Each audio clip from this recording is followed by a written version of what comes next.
If there's one skill that you need to know when coding with agents, it's Git. Git is going to save you when things go wrong. Coding agents can do a lot of amazing things. You can build all sorts of amazing tools for your business. But if something goes wrong and you need to reverse track or go back, if you're not using Git, then you're going to be in big trouble. If you're new to the channel, my name is Daniel and I've been a software engineer for 9+ years and I've been working with AI for 7 years. So today I'm going to explain why Git is used and why it is really, really useful for you when you're building software projects. So let's first start off by talking about what life was like before Git. So imagine that you had a software company that had 3 people inside it and they were all trying to make an amazing website. So John's going to be working on something, Bob's going to be working on something, Alice is going to be working on something. And they all have the code base inside their computers and they're all working independently of one another. The problem that they're going to have is that if they're all working on individual things, how do they know what they need to put onto the main website, right? They're going to have different code, different features, and there wasn't really a good way of tracking what the most up-to-date thing was, and also how to merge all these features together. It was a big mess, right? And people were naming things using folders, like latest update, this date. And there was a huge manual and annoying process of trying to kind of merge everything together and also keep track of what changes happened and when. So the main thing that Git does is it allows the code base to be centralized and organized into a timeline. So every single time an update is made, what it can do is it can track what the changes were and basically make like a record or a stamp or a checkpoint, whatever you want to call it, of what's happened and in what order. So it means that you can always have the latest code and everyone can be assured of what the latest code is, but also you can go back in time to the code that was before it or the one before that, and you can see the changes that have occurred. And that is by itself is already extremely useful. So what this means is that when you have multiple people, or in today's world, multiple agents working on a code base, what they can do is that let's say Bob needed to work on something at code update 1, Bob can just write up some new code and he can commit it. And then automatically that becomes the code update that everyone knows is the next stage. After that, Alice can grab the code and then she can write up some new code as well, some new features for the app, and then she can commit it. And then that commit becomes the latest update. So everyone is basically on the same page about what the main update is, and the branch is what kind of keeps that timeline in check that everyone syncs to.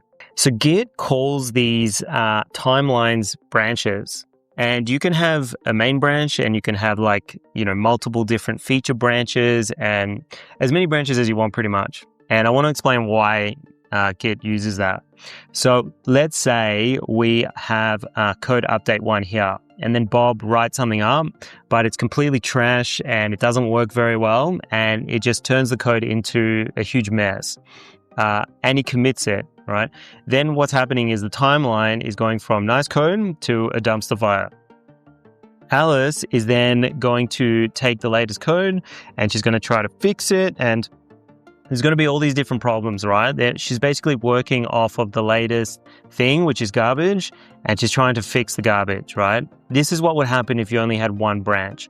And the only thing they could do is kind of like revert and go back, and it would basically, they would kind of be stumped by how good each person's code is, and they would always have to continuously revert back to it, which is not ideal. So Git uses branches to basically allow people to create a copy of the current state of the code base. And then they can work off this new timeline for any sort of feature that they want to build. So for example, if we have our main branch over here with all the code updates, Bob can basically copy that into a new branch, which is called a checkout. And then afterwards, Bob can work on his new features over here. And every single time he commits, he's not committing to the main branch or the main timeline. What he's doing is he's committing to his new branch or his new timeline. And that keeps the current main state of things and the thing that you're going to push to your website separate from the thing that he's working on.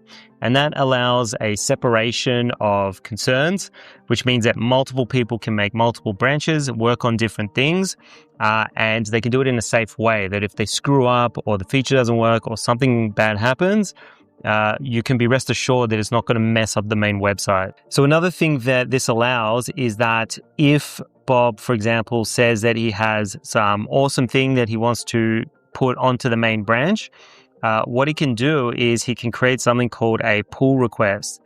And a pull request is basically like a signal or a message saying, hey, here's my branch.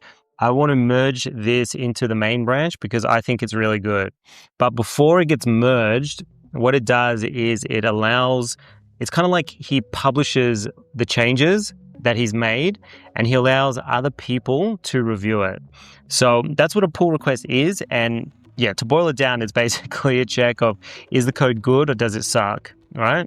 And if everyone thinks, or the person who's reviewing the pull request thinks it's good, then you can merge it in to the main branch and it becomes the main source of truth.